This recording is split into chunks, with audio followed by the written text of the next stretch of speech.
नमस्कार, आप देख रहे हैं एएनजी न्यूज। आपके साथ मैं नीला। शहर और आसपास की खबरों को लेकर हम हाजिर हैं। शुरू करेंगे प्रमुख खबरों से।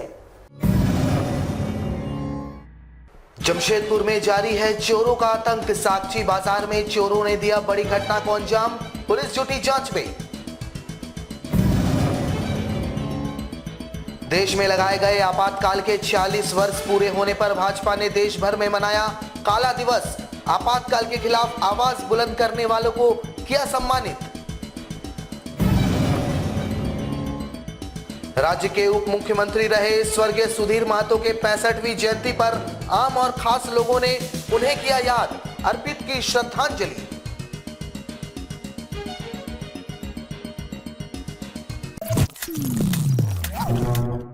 अब खबरें विस्तार से।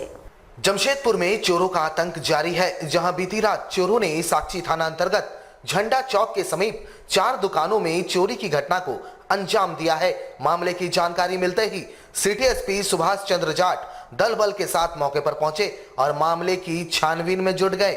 जानकारी देते हुए सिटी एसपी सुभाष चंद्र जाट ने दावा किया है कि चोर जल्द ही सलाखों के पीछे होंगे। हालांकि कितने की चोरी हुई है, इसका आकलन अभी नहीं किया जा सका है।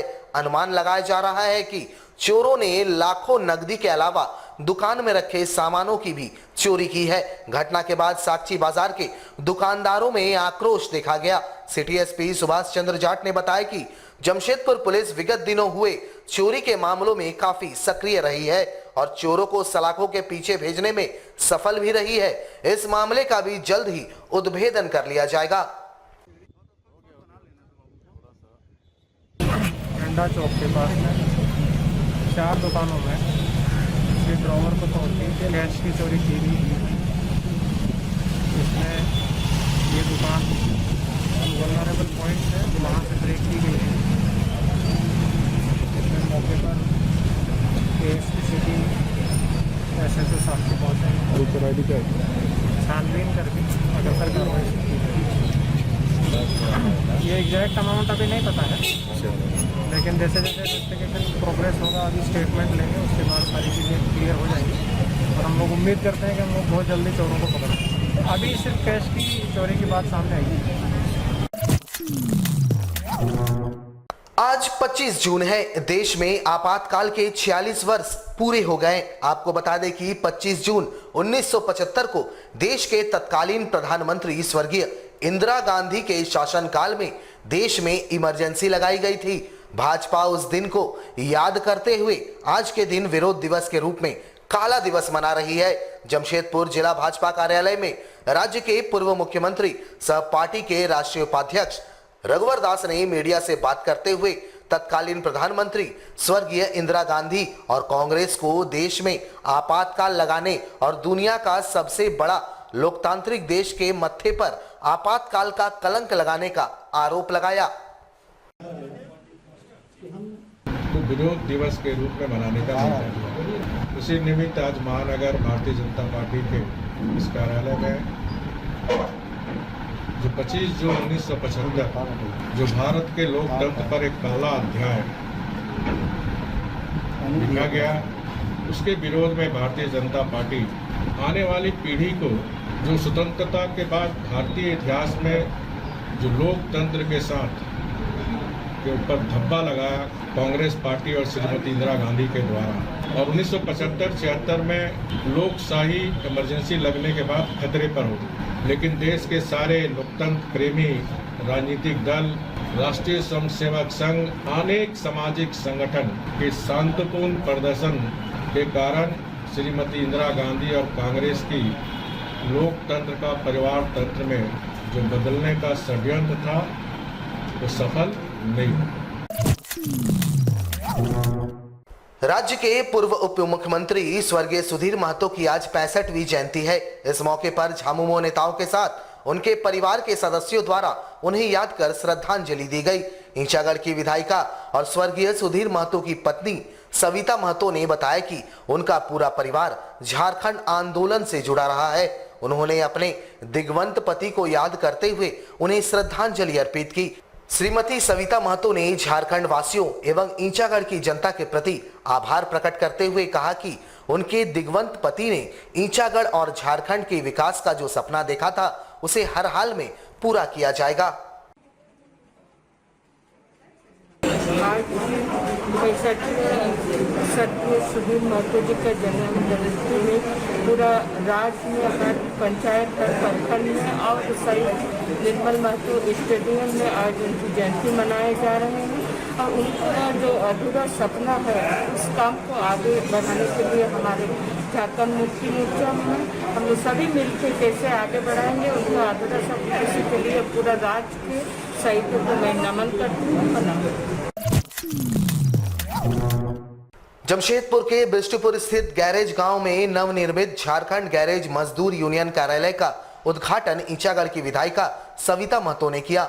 यहां स्वर्गीय निर्मल महतो और स्वर्गीय सुधीर महतो के नवनिर्मित मूर्ति पर सभी ने श्रद्धा सुमन अर्पित किया।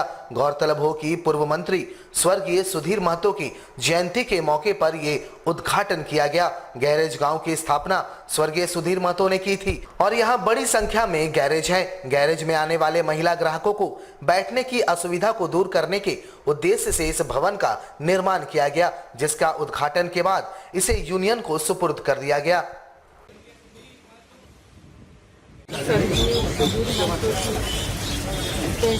जन्मदिन पर गिरेज गांव की पूरी परिवार को मैं हार्दिक शुभकामना देती हूँ। जो आज हमारे पति स्वर्गीय सुधीर महतो के नाम पे एक लगभग 10 लाख के लागत से अपना खर्चा से उनको एक ऑफिस बनाए गए हैं और स्वर्गीय सुधीर महतो नाम से रखेंगे के और इस तरह उनका प्यार और इसलिए सबको बहुत बहुत धन्यवाद देती हूँ गैरेज गांव के परिवार को जो उनका आज भी उनसे प्यार करते हैं और इतना अच्छा ऑफिस बनाए हैं और उसका जन्मदिन पर इन पर एक तोहफा दिए।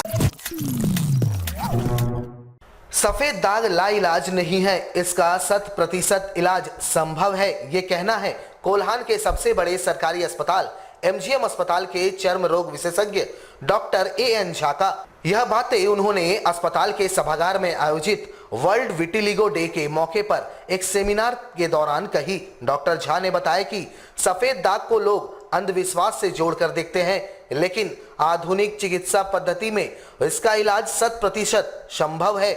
उन्होंने कहा कि एक स्किन डिजीज है और कहा कि इसके लक्षण दिखते ही रोगी को चिकित्सीय सहायता लेनी चाहिए ताकि समय पर इसका इलाज किया जा सके। डॉक्टर झा ने बताया कि लोगों के मानसिकता के विकार को दूर करने के उद्देश्य से दुनिया भर के चर्म रोग विशेषज्ञ वर्ल्ड विटिलिगो डे मनाते हैं ताकि सफेद दाग को लेकर समाज में फैली भ्रांतियों को दूर किया जा सके। आज वर्ल्ड विटिलिगो डे है। वर्ल्ड विटिलिगो डे आप जानते हैं, विटिलिगो जो है उजला दागी शरीर पे कहीं कहीं धब्बा जैसा आ जाता है जिसको सदियों से खराब माना जा रहा था, लेकिन ये ऐसी बात नहीं है। ये जो बीमारी है ऑटो इम्यून डिजीज है, किसी को भी हो सकता है। इस बीमारी में सिर्फ चमड़ा में दागी आता है, अंदर में कुछ नहीं होता है। ये एक सामाजिक जो है ना, इसको सामाजिक ये से देखा जाता है कि नहीं ये ठीक बीमारी नहीं है, लेकिन ऐसी बात नहीं है। तो ये जो विश्व समुदाय था चर्म रोग विशेषज्ञ का, उन्होंने सोचा कि इस बीमारी के प्रति लोगों को जागरूक किया जाए कि ये वास्तव में कुछ नहीं है, एक छोटा सा स्किन का डिफॉर्मिटी है जो कहीं कहीं स्किन उजला हो जाता है। ये कोई ख़राब चीज़ नहीं है और इसकी जो इलाज है आजकल बहुत ज़्यादा हो रहा है। अत्याधुनिक तरीक़ा से इसका आजकल 90 to 95% क्योर रेट हो गया है। जमशेदपुर के जुगसलाई नगर परिषद क्षेत्र में आरपी पटेल स्कूल परिसर में वृहद वृक्षारोपण कार्यक्रम का आयोजन किया गया। जुगसलाई नगर परिषद के द्वारा यह कार्यक्रम आयोजित किया गया था, जहां मुख्य अतिथि के तौर पर विधायक मंगल कालिंदी शामिल हुए। इस दौरान पूरे स्कूल परिसर में लगभग 100 पेड़ों को लगाने का लक्ष्य जुगसलाई नगर परिषद के द्वारा निर्धारित किया गया है। वहीं कार्यक्रम में मुख्य अतिथि के रूप में पहुंचे जुगसलाई विधानसभा क्षेत्र के विधायक मंगल कालिंदी ने पूरे स्कूल परिसर का निरीक्षण किया और स्कूल के मैदान के सौंदर्यीकरण को लेकर आवश्यक दिशा निर्देश नगर परिषद के कार्यपालक पदाधिकारी को दिया। इस दौरान उन्होंने स्कूल के जर्जर हालात पर मुख्यमंत्री से बात कर स्कूल भवन के जीर्णोद्धार का आश्वासन स्कूल के प्राचार्य को दिया। आज हमारे जुगसलाई नगर पालिका के स्पेशल अफसर जेपी यादव जी के नेतृत्व में आरपी पटेल स्कूल के अंदर प्रांगण में पेड़ लगाया जा रहा है और पेड़ लगाना बहुत अति आवश्यकता भी है पर्यावरण के लिए। और उसके साथ साथ आज आरपी पटेल स्कूल में कोविड वैक्सीन का भी दिया जा रहा है और हमारा विचार भी है, जेपी यादव जी का भी विचार है कि इस आरपी पटेल स्कूल को मैदान को हम लोग बहुत सुंदरीकरण करें ताकि यहाँ के बड़े बुजुर्ग यहाँ मॉर्निंग वॉक भी कर सके और सुंदरता रहने से यहाँ उठना बैठना भी करेंगे। और साथ ही साथ हमारा यहाँ इस क्षेत्र के माताएं बहनों के लिए हम लोग छठ घाट का भी व्यवस्था किए हैं, जो छठ घाट भी जल्द से जल्द बन जाएगी।